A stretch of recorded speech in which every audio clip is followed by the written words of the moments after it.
Hello viewers.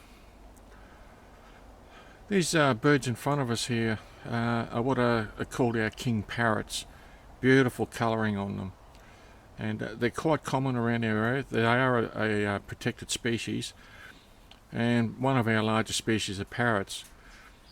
Now I've got a bird seeder out because it can be hard to get photographs and videos of these in the bushland. Apart from the fact that these birds are very hungry, we are in drought conditions at the moment.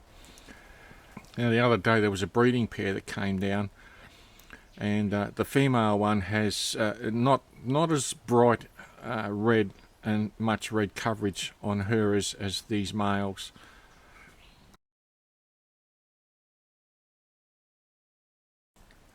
These are seed eaters. We've put out wild bird seed for them. You can see them, they're beautiful bird they are. And it kind of relates to observing wildlife in the bush. We live in a rural area, and these birds don't normally, around our area, don't normally start to appear till around about late August, early September. But these guys started turning up around about mid-July. And why I say that is that in the bush, if you read my profile, birds, insects, animals can give you a very good idea. Look at that, they're beautiful. Can give you a very good idea of seasons, extremes of seasons, and also local weather events in a short-term basis. Let's see if I can just get this focused out a bit.